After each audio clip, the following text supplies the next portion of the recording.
by Indian drones, and we have proved the ability to do so completely successfully.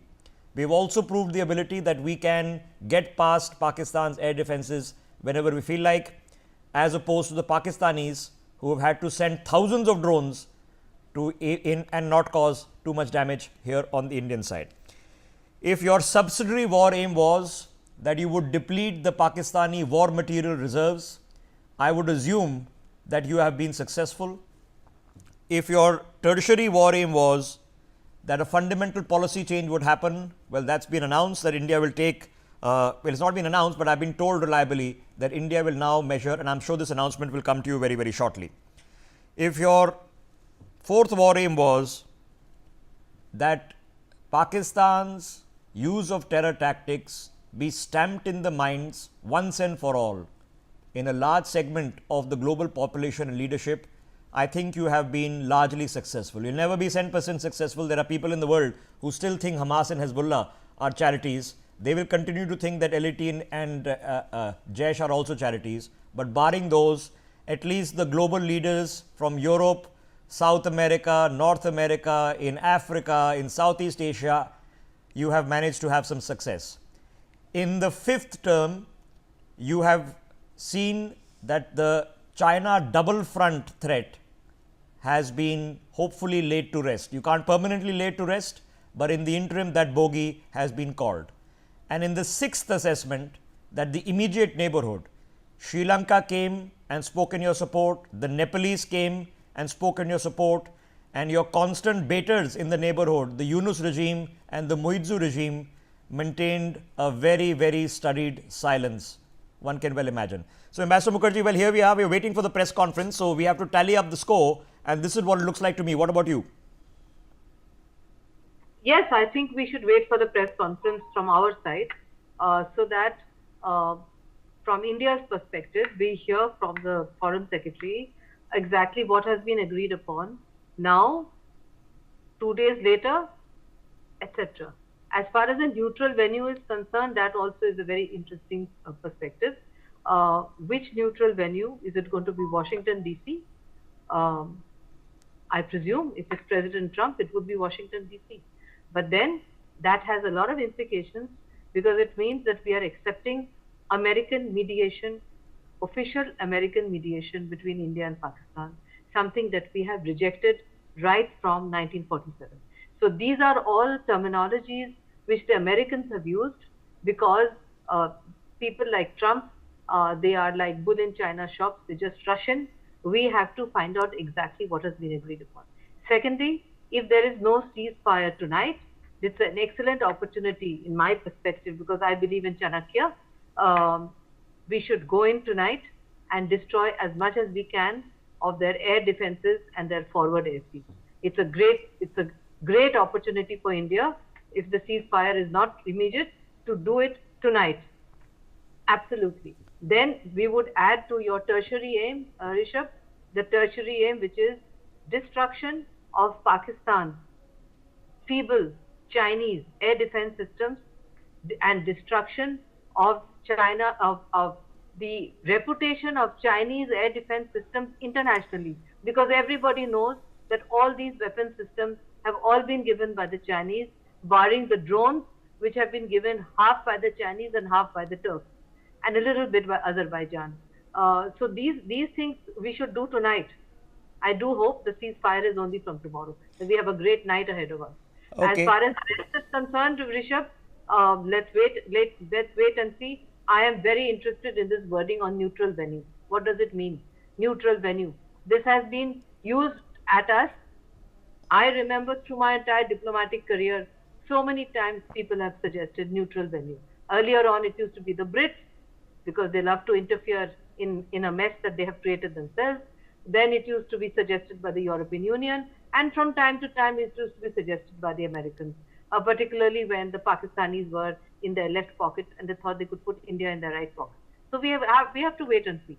I am skeptical about this neutral venue business, but for the rest, I hope the ceasefire is tomorrow and not today. Okay, Professor Nalapat, let's just tally up the score, because of course all of this was not meant for nothing. We were very clear immediately after Pahalgam that there is a clear aim. The clear aim was not the retaking of POK, the clear aim was not hurting the Pakistani people. We wanted to take revenge against the terrorists and demonstrate an ability that they are not safe anymore anywhere in Pakistan, that Indian arms can hunt them out at relatively free will. Have we proven that ability, sir? Well, Rishabh, I'd like to say that so far as so-called neutral venues are concerned, I mean, Ambassador Mukherjee is spot on. I remember in Kargil conflict, I think the United States wanted to invite both sides, both India and Pakistan together, so they could take the credit. India and Pakistan, the relationship is bilateral, and every issue will be settled bilaterally. That's been settled policy and a very good policy that is, in my view, stood the test of time. And I don't believe that that policy will be thrown away. As for the reports by Trump and Rubio, well, frankly, they didn't make the difference out between an act of terror and response to it. They've done that in the case of Israel, but they failed to get the nuances in the case of India quite clearly. That was clear from the statements they made yesterday. Yes. The statements made today, I'll have to wait for our official spokesperson's comments. But I'd like to point out, I'm very convinced that unless we have a situation in which we are safe from this kind of an attack, I am very certain that the Prime Minister and his key people will not have agreed to a ceasefire if they have agreed to a ceasefire. Thank you, Vinny. Okay. Now, the point being here, ladies and gentlemen, okay, that we have to be very clear what we were doing, what we intended to do. Rest of us are open to free conversation, speculation, understanding, but we have to be very clear on what we were doing, what the intention was, and what we intended to achieve. I want us to have a reminder, and it's forgotten because we've come a long way. The goalposts have changed. When 17 years ago, 166 people were killed in Mumbai, what was India's response? Think about it for a second. What was India's response? There was nothing. The Pakistanis did not even accept that Kasab was from Pakistan. Nothing happened to Hafiz Saeed, nothing happened to Zaki Urban Rakvi. We had their voice recordings, their GPS coordinates. We knew exactly where they were. We were intercepting Zaki or Rahman Lakhvi, giving direct instructions to the likes of Kasab. We had their GPS coordinates and we did nothing. We sent dossiers. So, from the point of putting a file together with various DNA evidence and transcripts and GPS coordinates and photographs, from point of putting a file together, we have now taken it that the war on terror in the subcontinent means that not a single point of latitude or longitude in Pakistan is devoid of a threat that can be taken out in less than 23 minutes. That is a lasting impression, because when we think of terror camps, the first thing that comes to our mind that there will be 2 tambus, couple of tents, 1 latrine and an empty ground for them to run around with their AK-47s. No, these are cities within cities. These are well structured, organized institutions that have been created as a terror factory. Murid K is so old that books and documentaries have been made about it, and Murid K has been hit. Bawalpur has been hit deep inside Pakistan. The Director General of Military Operations of India at 15:35 hours earlier this afternoon. It was agreed between them that both sides would stop all firing and military action on land and in the air and sea with effect from 1700 hours Indian Standard Time today. Instructions have been given on both sides to give effect to this understanding. The Directors General of Military Operations will talk again on the 12th of May at 1200 hours. Thank you.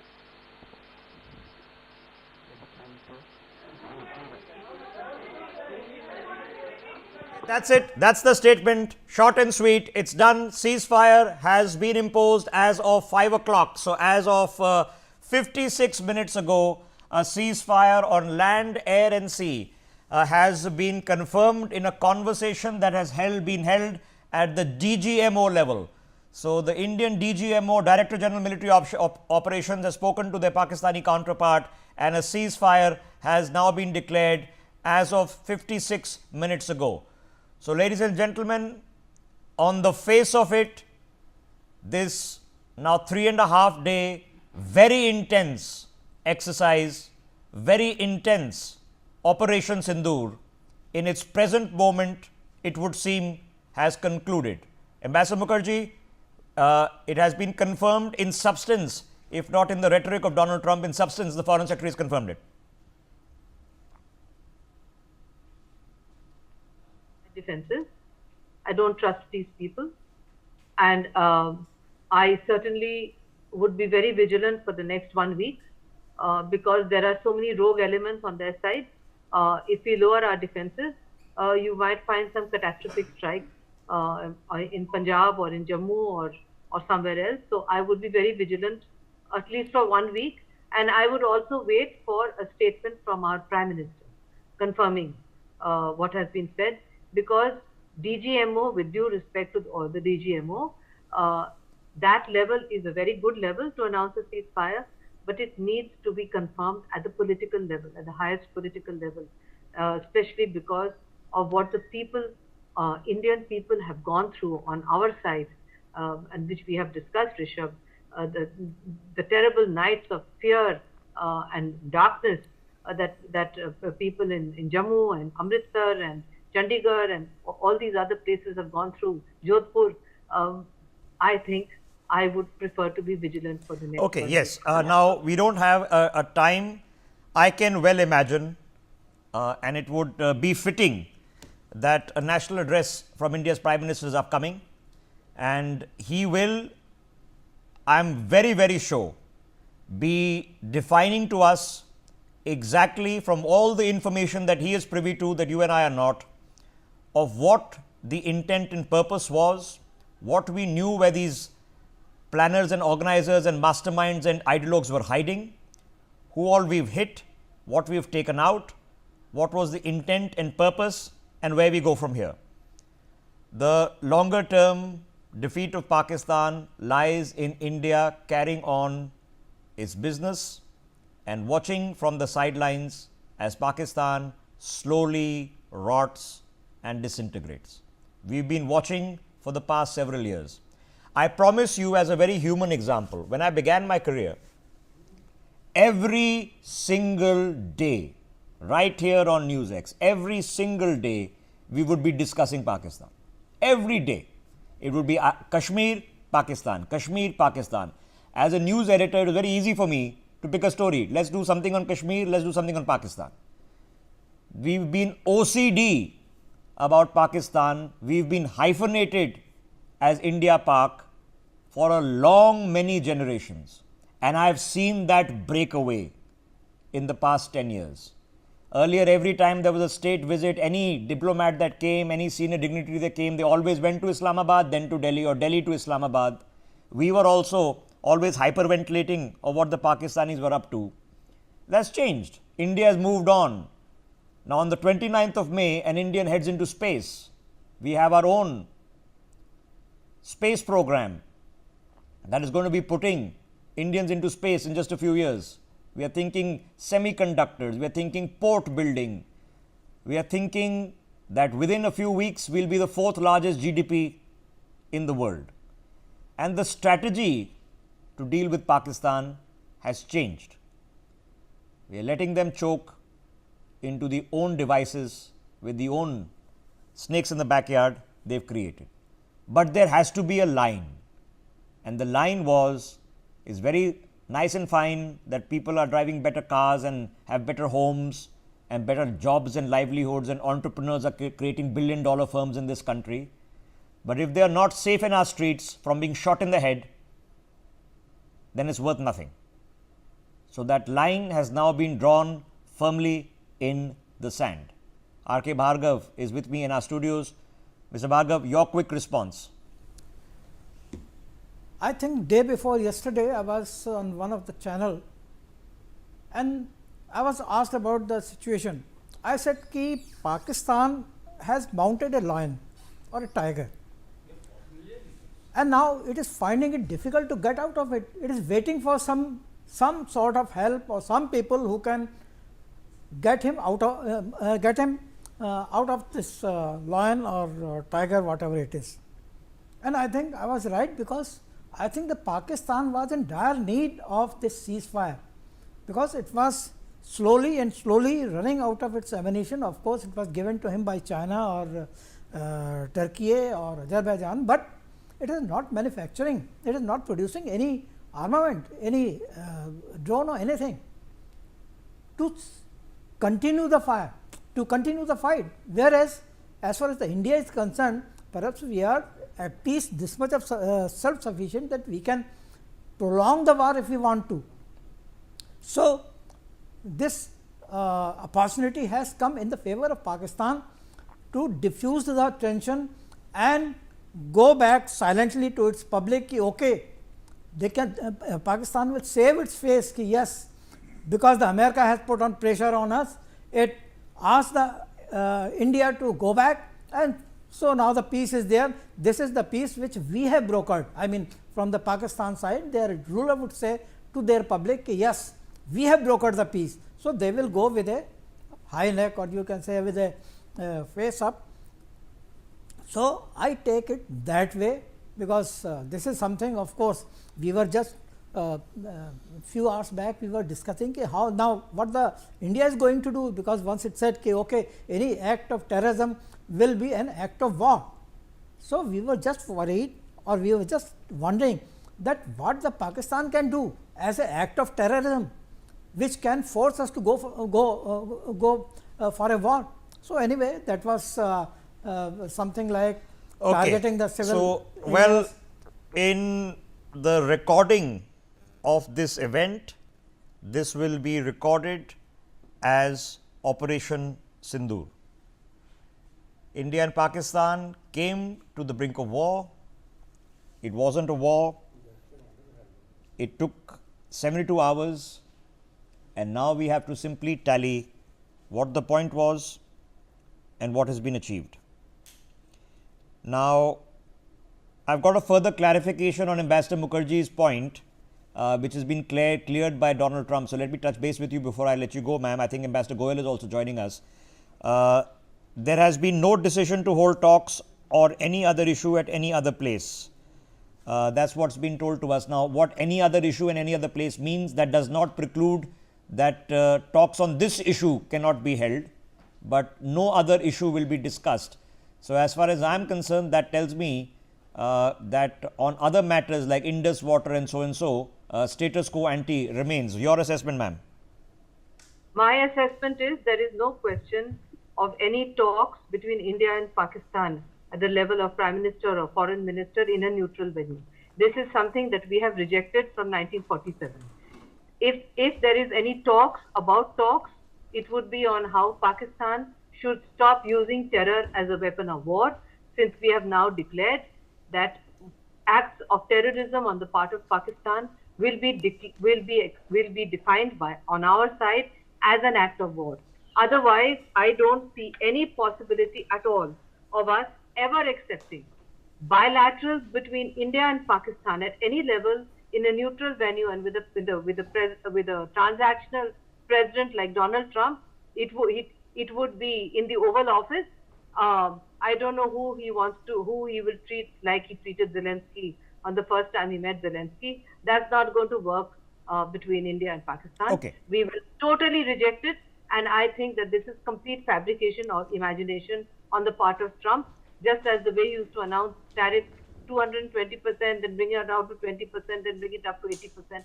I don't see No, this. it, This it, is yeah, established. no, it could be, maybe the DGMOs talk or somebody talks, I don't know. But I think you've nailed it. There's nothing happening at the senior level. Just stay with me. I'm trying, Megha has some more information from us. She just attended that press briefing, albeit that it was very pointed and very short and to the point. Megha, what more information do we have that we are learning from government sources?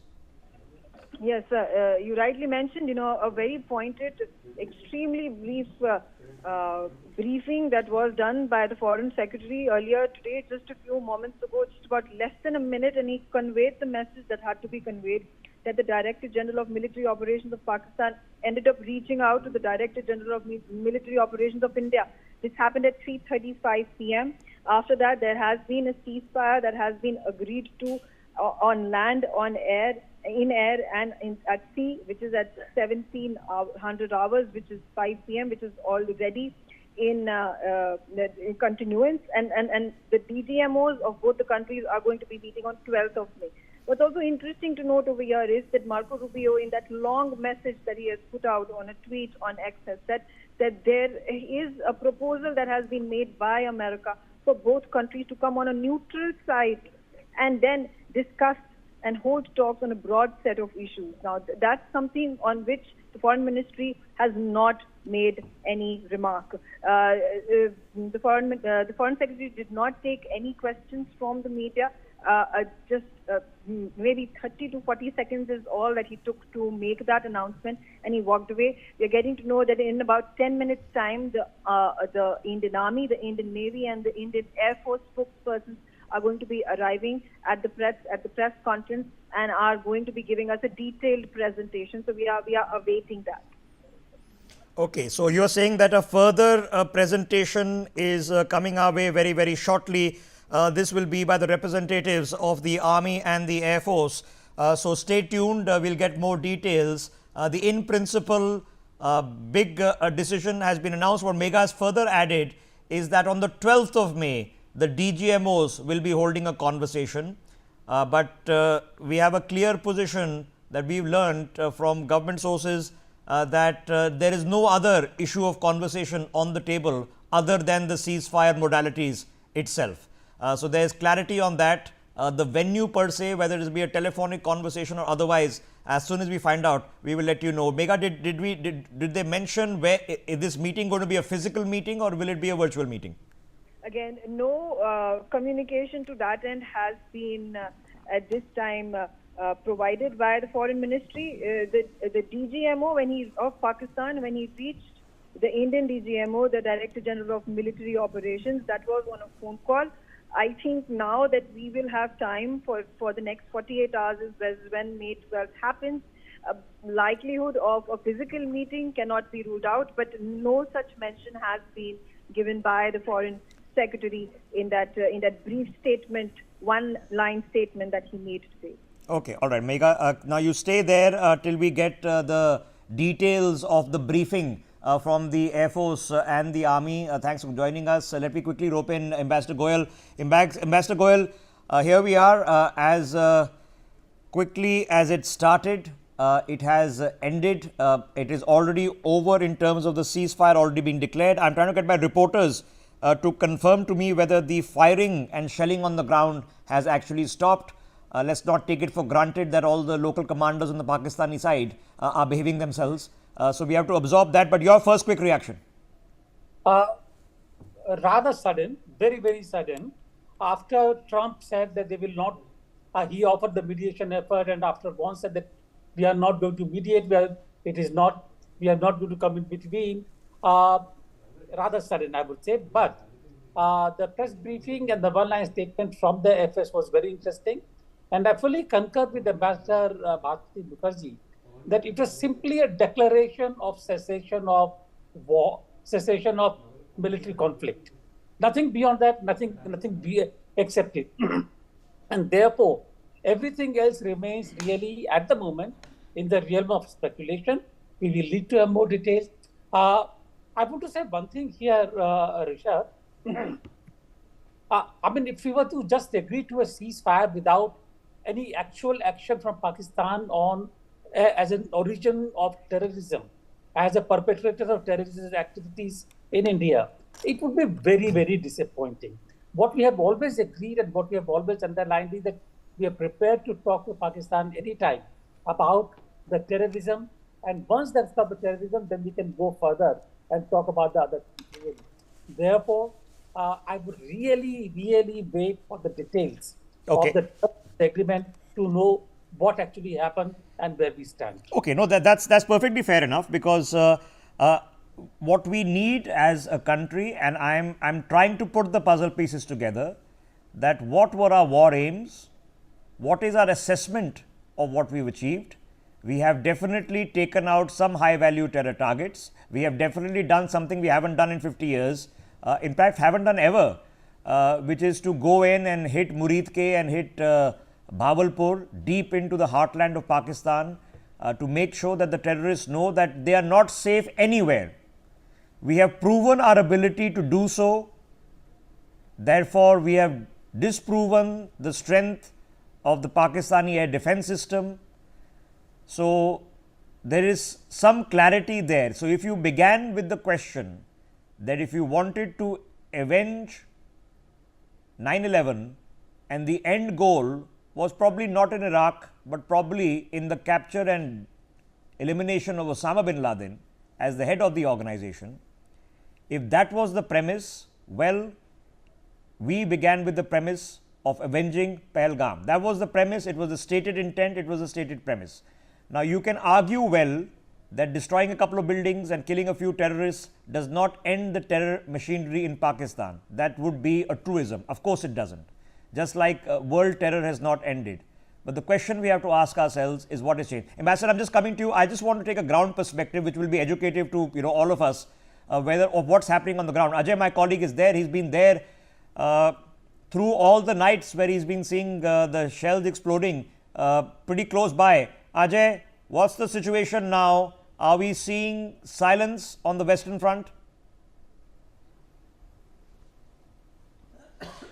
Rishabh, see, Western Front is quite silent now, as of now, but still there are some information that just I received call from one of our, a person over there in the Plamala sector. He says that, small arm firing and intermediate firing is still going on. So there are possibility that they have not conveyed as yet about what has happened in the Delhi. But people, as far as this situation is concerned, because more than 1 lakh people, they have started moving at 5 to the safer location, because there are direction to the locals over there living all along the line of control and the international border that they have to go to the safer location because of the ongoing situation. Okay, stay with me. Ambassador Jai Shankar has just put out this statement. Let me read it in full. India and Pakistan have today worked out an understanding on stoppage of firing and military action. India has consistently maintained a firm and uncompromising stance against terrorism in all its forms and manifestations. It will continue to do so. So, that's on the record, and one would assume that the modalities of this we'll find out in a couple of days.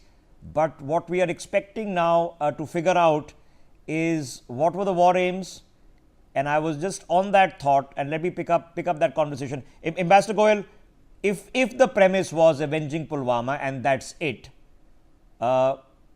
it can be reasonably well argued that the initial strike did that. Subsequently, we were responding to Pakistani provocations and escalation. Rishabh, but my response is, and that is what I wanted to say, that our premise was not retaliation or avenging what happened in Pahalgam. That was part of it. But our objective was that Pakistan had perpetrated the terrorist attack, and those actions from Pakistan must end. Now, what I'm saying here is that yes, there could be a temporary end to the ceasefire, to the military hostilities and action. But what is going to happen to Pakistan position on international terrorism? Are they going to continue to allow those camps in Pakistan? Will they continue to allow the training? What will happen to the chap Hafiz Saeed? What is going to happen to Maulana Masood Azhar? Will they continue to roam Pakistan? So I think we need to know what action Pakistan is going to take on these terrorist elements, because that is where the ultimate security of India and peace and stability in the region lies. Okay. So, What you're saying makes perfect sense, that at the end of the day, have you disrupted Pakistan's terror machinery to an extent where they are now unable to conduct any activity to target India? That's a reasonable question, but I can also argue that you can take a further step back and say that, look, you have taken a major paradigm policy shift. You have put out that any further acts of terror will automatically be considered an act of war. You have also not said that if you have to take out further strikes against terrorists, you no longer reserve the right to do so. So, I know there's a nuance to this, and what we wanted as a country when push got to shove, that let's finish it only once we've beaten the bejeebers out of them, and I can understand where that sentiment comes from, but let's take it on the assumption that we will be told what was the success, and for me it hinges on those 9 strikes. What did they achieve in terms of eliminating the high value targets? Did we actually get these 5 people and beyond? Let me get Gautam Mukherjee's perspective. Ninad Sheth joining us in the studios as well. Gautam ji, now as a civilian, as a citizen, obviously any time that the guns stop firing and people stop losing their lives on the front lines, including civilians, that's always a good deed. And our goal definition and our success now needs to be estimated. Do you think we have dealt a reasonable blow to what we wanted to achieve? I think our situation is incomplete. I think this is an imposed ceasefire. And, many of the points raised by Ambassador Goel and Ambassador Mukherjee are extremely valid. There are more questions than answers at this point in time. And knowing Pakistan's track record, they are going to game this. They are going to use all kinds of sophistry to figure out how to continue. I don't think their entire setup in the armed forces of Pakistan and their guerrilla arm, if you like, which are the terrorists, can be stopped in their tracks overnight. So, I am more puzzled than happy about this in military terms. Having said that, war is an expensive business, and there is a line of thought that says that China has instigated the fight from the back in order to destabilize India and make it a less attractive destination. From that kind of perspective, if war ceases, then of course we get back on our feet faster. We've already spent a good deal of money on this. But all in all, it is puzzling. It's an imposed ceasefire, and it doesn't quite answer. Okay, I understand why you're saying puzzled, but your train of thought is also not incorrect. What you certainly did not want to do was to spend the next 3 years doing this, because we have to tinge it with some practicality. The Pakistani state will rot away. It is rotting away, but it's going to take time. The Pakistani military was not going to put up the white flag in a couple of weeks, okay, in Western Pakistan. The situation in 1971 was a little bit different, and we have to just absorb that for a second. You're talking about heading into Rawalpindi, you're talking about attacking Lahore, you're talking about the very existence of this machinery. So, what you did not want to do in the case of Israel and Gaza, which is not a large tract of land, is been now 20 months. Ukraine has been more than 3 years. Now, to say that the Russians have desperately struggled, probably not. They have also achieved some war aims, but have they achieved total victory And are they comfortable that it's over? Certainly not. So let me get Ninad's perspective in on this, and then I'll open it up to a second trade of thought. Ninad, here it is, prima facie, your reaction. I think that we have won this round. There is something called calibrated action. We went quite beyond that. We have attacked them where it hurts. We have put a price on Pulwama. We have avenged Pulwama. I personally think that this is a long war. This is not a war which will be over today, tomorrow, or day after. But what it does is it puts a new dangerous matrix for Pakistan, that it is not history repeating. Now you have to be very careful. I think that the fact that we hit out at will and we were able to stop their missiles coming in through our air defenses and they could not hit out at will does do a great amount of damage to the prestige of the Pakistani army. Please remember that from within, Imran Khan has already done a great amount of damage to the Pakistani army. From without, we have done a great amount of damage to the Pakistani army, and the Pakistanis know that the Chinese did not this time do too much. I mean, it completely, this whole round, it's a long boxing match. I personally don't think there are knockouts when nuclear powers are involved. You win around here, you win around there. I think we have done extremely well in hitting out hard, sending a hard message, and ignoring the Western media. Okay. We have ignored the Western media, we have ignored the Western presence. What we have done right here, please remember that the last salvo was our attack on their Air Force bases. So the last round, also within this round, was ours. So this is not a peace on our terms completely, but it is certainly not a peace which gives Pakistan any comfort. We can hit out anywhere, at any time, at will, is the message that this round has given to the So Ninad, let's discuss options. Now, let us say that this had not happened, right? Let us say that it had not ended or it had been rejected. So what were then the scenarios? Scenario number one was that we continue in this air-only warfare, okay? Which means that they send drones, we send drones back. We proved to be more effective, but we could have gone on for several days. Now, yes, the Pakistani ammunition would have depleted, but please understand, the Ukrainians have taught you this, that small little drones, okay, can create a lot of disruption, because even if a small drone comes across, you're firing an air raid siren and you're putting a city under siege. So that was option number one. The scenario number two would have been that no, you actually go for an all-out preemptive strike, that you completely denude Pakistan's ability to wage any attack on India, which means you take out all their radar stations, all their air bases. Now that can't be done in overnight, but yes, over a period of days, you could have done that. Scenario number three, of course, was you send in the troops, okay, and you head for Rawalpindi. Now, would any of these three scenarios better scenarios than what has now just happened? I think that the third scenario cannot happen in the nuclear shadow. You cannot suddenly go 1/4 in and say that no, they will never use a nuclear bomb. That is not how nuclear strategy works. The two scenarios which I think would have happened is a limited offensive in POK, just to hold some ground and negotiate. The third scenario which could have happened was continuation of the air war until Pakistan comes on its knees.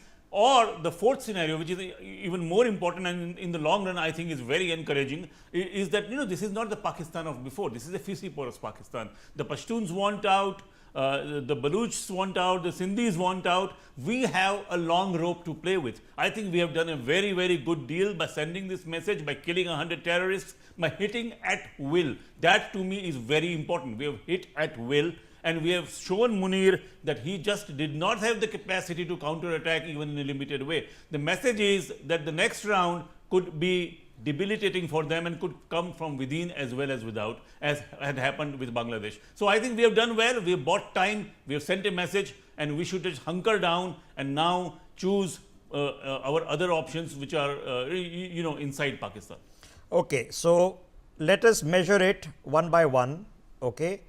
Now, like I said, if you intended and your intent and everything has to begin with a war aim.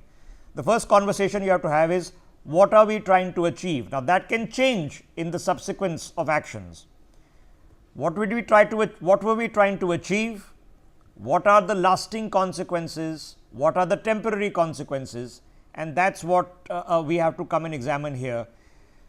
So, the achievement goal number one was avenging Pulwama. Number one. And we have to be absolutely clear on that. Now, there are lasting consequences from this, the Indus Water Treaty and many others that we can continue to keep on discussing. So, Mr. Bhargav, now, if we were to examine this, we did hit the 9 terror camps. We took strikes so far into Pakistan that have never happened in the two nations' complicated histories. We did expose Pakistan's air defense. We managed to prove that we have the ability not only to enter their air defense, but carry out precision strikes on exact buildings, which is a demonstrated capacity now. We did knock out 5 high value terror objectives, and we did send out a message to the world that if we are hit by terror, we will hit back. What is your assessment? First of all, what we told the Pakistan and the international community that now we are quite capable of retaliation if we are sort of attacked by the terrorism, or the terrorism conducts any operation in our area. It may be in the rest of the part of the country or in the Kashmir. Earlier, as you say, in the Bombay, there were some 166 or 170 casualties, but there was no retaliation or no action from our side. But now this time we have shown to the Pakistan that you are not at liberty to continue the terrorism in our area. Of course, as far as the Pakistan is concerned, I don't feel this will have a very long effect on it, because that terrorism is their state policy. Their child which comes out of the madrasa, he comes with a mindset, yes, we have to fight the India, we have to fight Hindu, we have to take the Kashmir back. I have interrogated number of such terrorists or the militants which came to Kashmir, and their mind was very clear, they were not bothered about anything else. They said कि okay, मर जाएंगे तो हमें जन्नत में जाएंगे, Okay. हमें तो ये आने के लिए हुक्म हुआ है, हमारे माँ बाप को इसके बदले में 3 लाख रुपए दिए गए. But something like कि they bought that child, nurtured him in this they radicalized that boy for next 2-3 years. Okay. And they okay, so let's try to take a pulse. Let's try to take a reasonable human pulse. I'm told Brigadier Datta is also joining us. So let's take a human pulse. The human pulse is, if you are sitting in Jammu or in Jalandhar or in Bhatinda or in Amritsar, you are slightly relieved for sure. Okay, the slight relief that okay, that all right, this ends and we can get back to normal life. So that's a human reaction. But what for a lot of people who were not facing that intensity of the barrage, which was what it was. Okay, there's no running away from it. What we wanted was that yes, there will be a thumping. We will beat them with 2 overs to spare. And bowl them out, all 10 wickets, and that satisfaction that you wanted to take away is not in the absolute sense. So we will have to understand the nuance to take away what we have with the relief. Okay, the Jammu and Kashmir Chief Minister is reacting to the ceasefire. Let's listen in, then I come to Brigadier Datta. Let's listen in. दोबारा ceasefire Jammu Kashmir और बाकी इलाकों में कायम किया.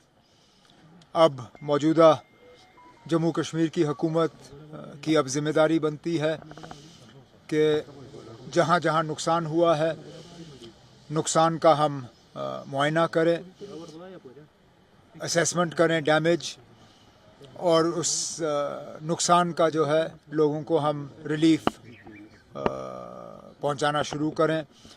जहाँ जहाँ लोग ज़ख्मी हैं उनका ठीक तरह से इलाज हो, उन्हें भी गवर्नमेंट स्कीम के तहत रिलीफ मिले.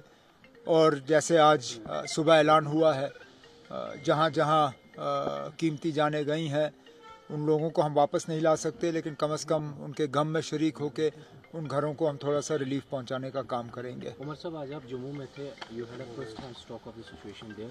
सो आफ्टर मार्च जो अब सीज फायर का है, व्हाट्स योर प्लान? अब नुकसान बहुत हुआ है. नुकसान जम्मू शहर में हुआ है, लेकिन जम्मू शहर से बाहर अगर हम बात करें, पुंछ शहर को बहुत ज़्यादा जो है डेवस्टेट किया हुआ है. कल रात को रजौरी में बहुत नुकसान हुआ। टंगधार पहले दिन से निशाना बना है। तो जैसे मैंने अभी कहा, डीसीज़ को वाज़िया हिदायत दी गई है कि वो फौरी तौर डैमेज का जो है फाइनल असेसमेंट करके वो असेसमेंट हम तक पहुंचाएं, ताकि हम इन घरों को रिलीफ जो है पहुंचाना शुरू करें। इसके साथ साथ कई दिनों से अब हवाई अड्डा हमारा बंद रहा है। उम्मीद करते हैं कि सीज़ फायर के बाद दोबारा हवाई अड्डा खुलेगा और हमारे जो यहाँ से हाजी हज करने के लिए जिनको निकलना था हम भेज नहीं पाए, इंशाल्लाह जैसे ही हवाई अड्डा खुल जाता है तो हम दोबारा हमारे अपने हाजियों को यहाँ से रवाना करना शुरू कर देंगे। वो हमने जो कीमती जानें गई हैं वहाँ पे हमने थोड़ा सा कॉम्पनसेशन का ऐलान किया है, लेकिन उसके साथ साथ अब जहाँ लोग ज़ख्मी हुए हैं उन्हें अभी हमें मुआवजा देना होगा, कॉम्पनसेशन देना होगा। और जैसे मैंने अभी कहा, जहाँ जहाँ प्रॉपर्टी का नुकसान हुआ है वहाँ पे भी। Okay, thank you. Okay, Omar Abdullah there, he's done the right thing of spending the night in Jammu, which was under attempted immense attack. In the end, no great damage happened, but you can understand that it was good to see the Deputy Chief Minister, the Chief Minister, the DIG all there. In fact, the first news of the assault on Jammu came to us from the former DGP of J&K, Mr. Vaid, who we spoke to I think 3-4 minutes after it started. Let me get Brigadier Datta into this conversation. Brigadier Datta, so I was trying to draw together, but of course, anything that stops guns firing and people losing their lives is always a good thing. And I completely understand that some people in the frontline towns and cities will be feeling a bit relieved. But for a lot of people who wanted that satisfaction of a thumping victory, we will have to be a lot more nuanced. Your take? Well, okay, I'm sorry to interrupt you again, sir. The MOD briefing has begun. Let's listen and then we'll come back. Good evening, ladies and gentlemen. I welcome you to this press briefing on Operation Sindoor and related developments. We have with us Commodore Ravi Nair, Colonel Sophia Qureshi, and Wing Commander Vyomika Singh to brief you. With that, I hand over the floor to Commodore Nair.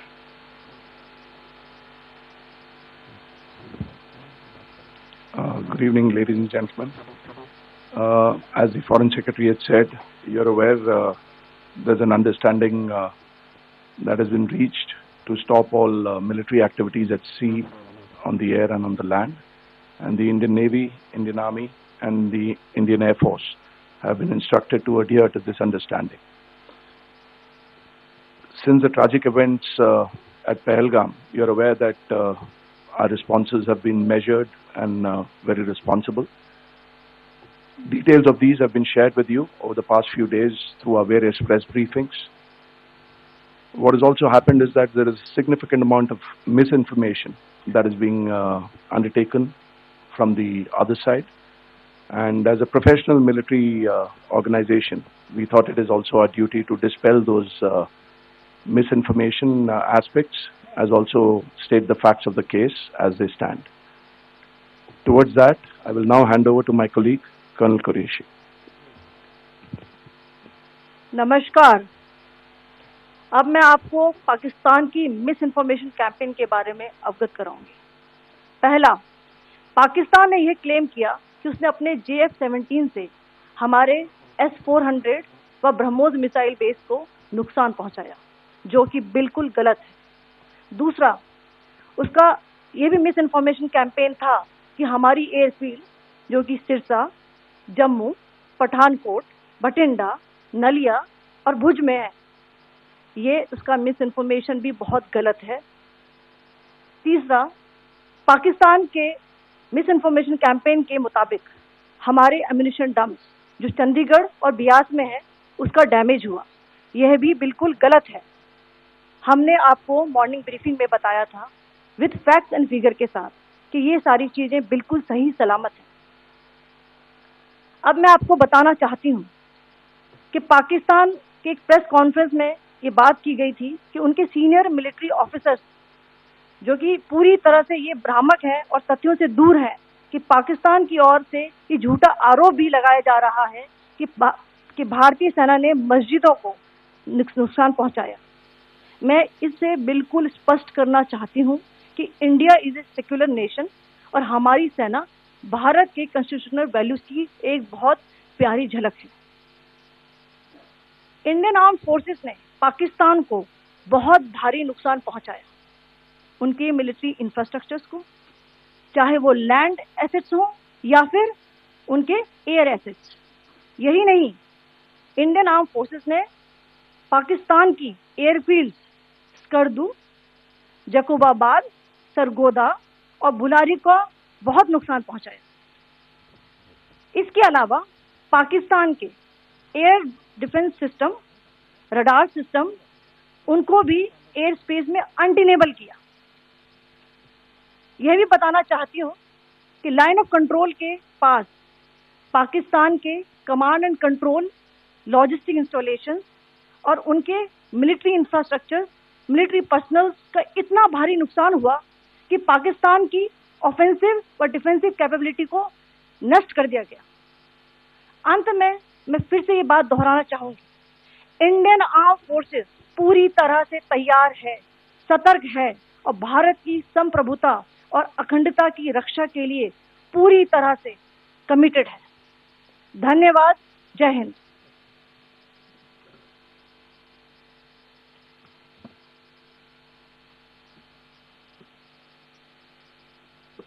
Several attempts were made by Pakistan on spreading a misinformation campaign, as we have seen for the last few days. There were attempts made to say that our F-400 at a northern base was destroyed, which was completely false, and that it was destroyed by a JF-17. It was a false information. Also, that the BrahMos installation was attacked and it was destroyed was false. The destruction of airfields at Srinagar, Jammu, Pathankot, Bhuj, Nalia, etc. was also a false claim. The forward ammunition dump at Chandigarh and Beas are also fit and fine, and we showed you these in the photographs in the morning briefing today. Also, there was a certain different way of miscampaign that Pakistan conducted by its press conferences, which was conducted in a manner which was completely misleading and devoid of facts. Pakistan has been spreading fabricated allegations that the Indian armed forces have targeted mosques. Let us make this very clear here, that India is a secular nation and the Indian armed forces are a reflection of our constitutional values. We hold every place of worship of all faiths in the highest regard. Our operations have been aimed exclusively at terrorist camps and facilities being used for anti-India activities. No religious sites, I repeat, no religious sites have been targeted by the Indian Armed Forces. Over the past few days, as we have seen, Pakistan all has suffered very heavy and unsustainable losses after it has given us an unprovoked attack on our installations. It has suffered losses in both land and air. There has been an extensive damage to the crucial Pakistani air bases like Skardu, Sargodha, Jacobabad and Bholari. In addition, a loss of AD weapon system and radars made the defense of Pakistani airspace untenable. Across the line of control, extensive and precise damage to military infrastructure and command control centers and logistic installations. In addition to that, 2 military personnel had led to complete breakdown of its defensive and offensive capability and also Pakistani morale.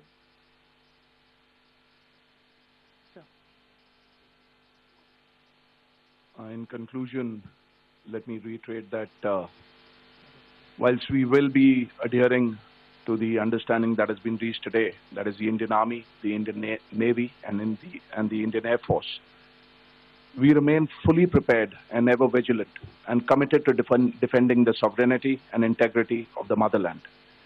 Every misadventure by Pakistan has been met with strength, and every future escalation will invite a decisive response. We remain fully operationally ready to launch whatever operations may be required in defense of the nation. Thank you very much, ladies and gentlemen. Thank you.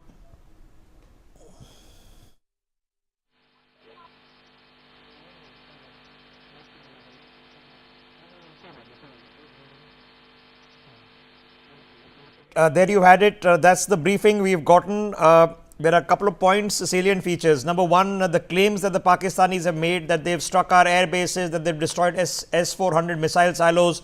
That's all bunkum. That never happened. And you can well imagine that it was part of the misinformation campaign. That the Pakistanis, of course, that's the first thing they do. That's the one thing they worry about. The second is we've got now details.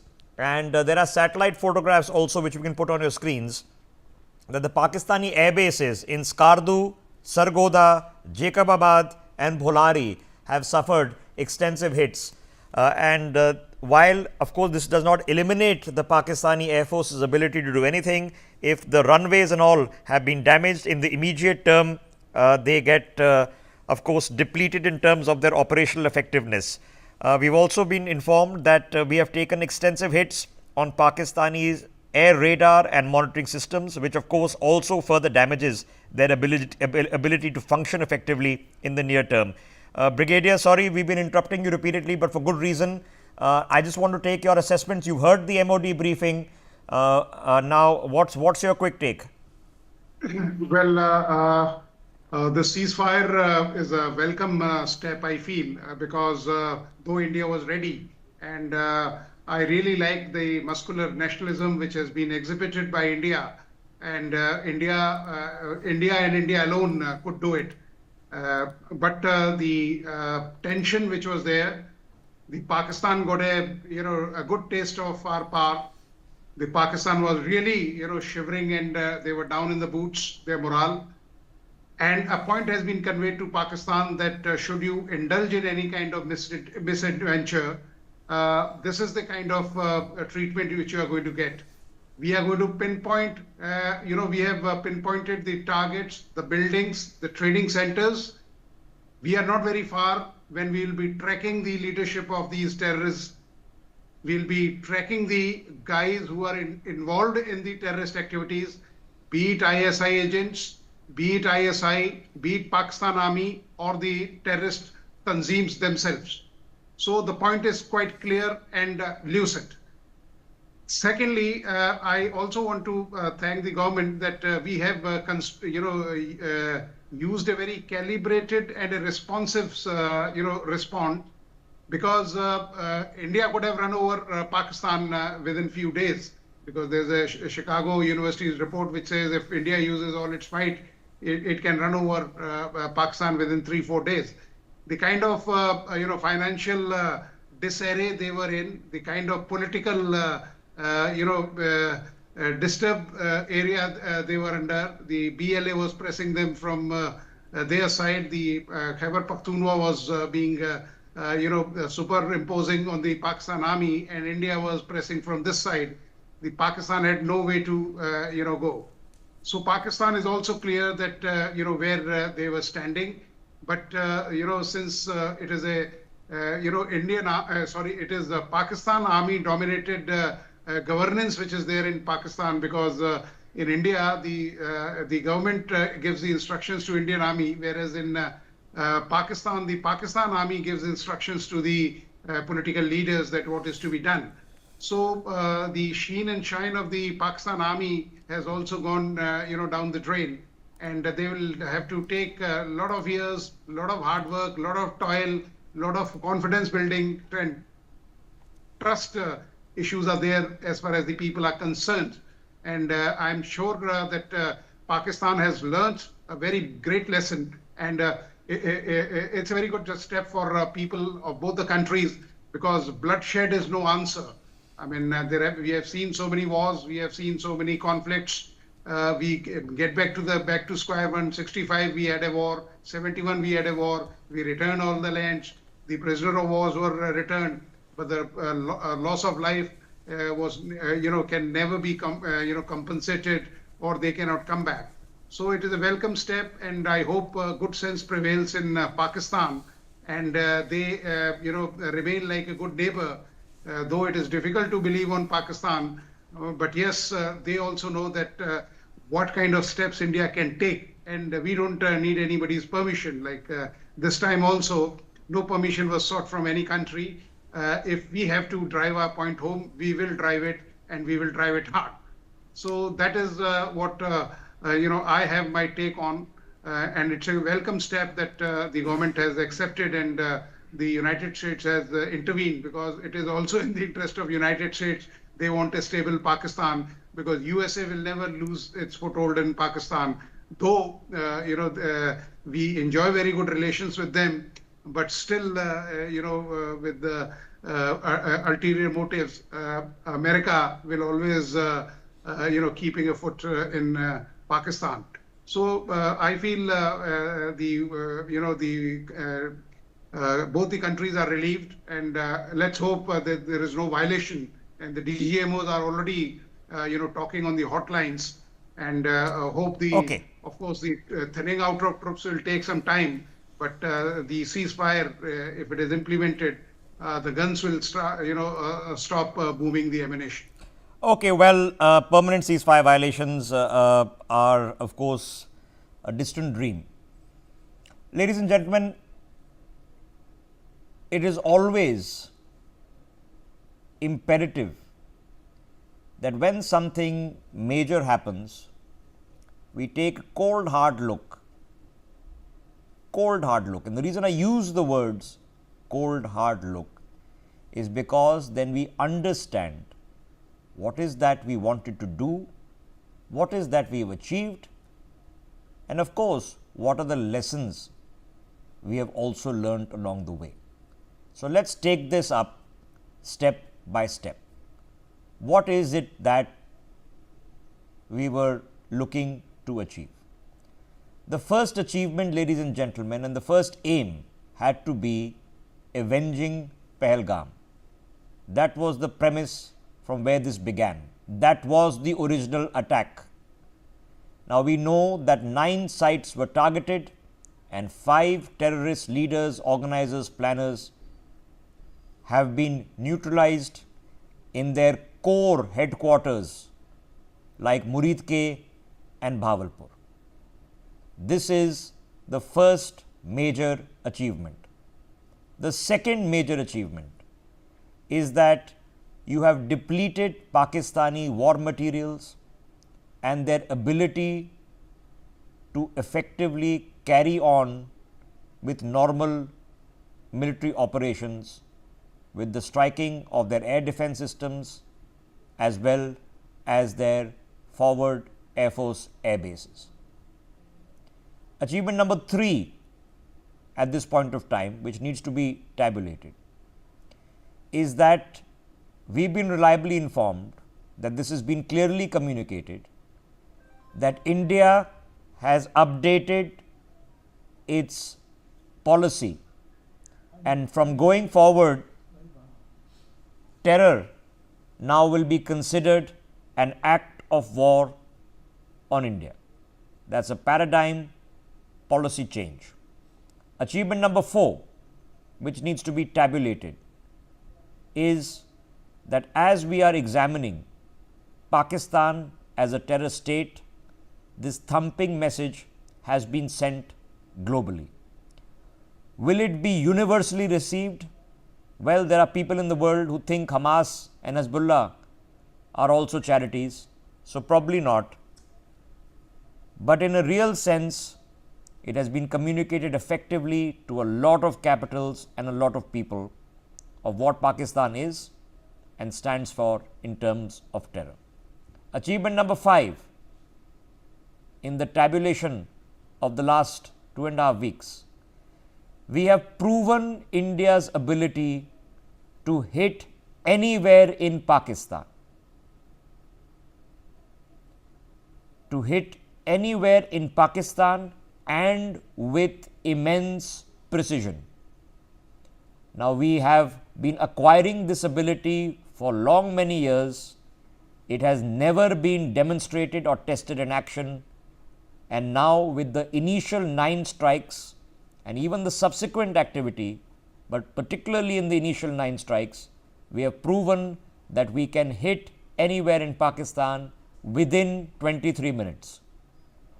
Number 6 in our tabulation of what was the point and what was the achievement is that this constant assumption that a double front is inevitable with China every time you stand up to Pakistan has now been laid to rest.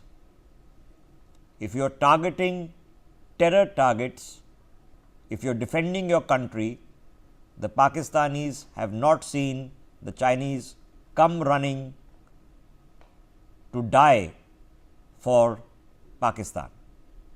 Number 7 on your screens, and this is a tabulation of the responses that have come from your immediate neighborhood. Sri Lanka, with which we've had ups and downs over the many decades, Nepal, which we've also had ups and downs even in the recent past, have firmly and publicly come to your side. In Dhaka, with the new unelected regime of Mohammad Yunus, in Maldives, where we had a lot of rhetoric by Muizzu, they have maintained a studied silence. They've stayed away from Pakistan. Number 8 on your screens, and this is an important one because the Pakistanis have been relying, are disproportionately reliant on Chinese defense technologies, and for the first time probably in the world, we have seen that the Chinese air defense systems and other technologies don't really work effectively, and their reputation has for sure been tarnished with what you witnessed for the past 4 days. And finally, number 9, and this is for us to absorb equally importantly, as a country, what you've seen in the past couple of weeks has been remarkable. We will never in our lives forget that one lady standing next to the dead body of her husband, married just 6 days ago. We'll never forget it. You can imagine the anger in the seams of 1.5 billion people. The intention of the attack was to cause anger and hatred. It was to cause communal enmity, reprisals, rioting, chaos. In 2 weeks until Operation Sindoor started, not one incident of communal disharmony because of the Pahalgam attacks happened in India. In the subsequent last week, we have seen a nation that for a generation has been bitterly clawing at its own seams. But this time, from Jammu and Kashmir to Bengal to the south of India, across all political regimes, state and center, everyone has worked together. Imagine that we have successfully seen people who do not know what an air raid siren was go into blackouts, respect them without any law and order issue. 100 million people at one time, no disruptions, great calm, and that is very telling for us as a country. Now, hopefully, we can draw conclusions. So, let us assess them the best that we can. Ambassador Pradeep Kapoor on the broadcast with us. Ambassador Kapoor, well, here we are. Anytime the guns stop firing and people stop dying is always good news. But I'm being human enough to say that for people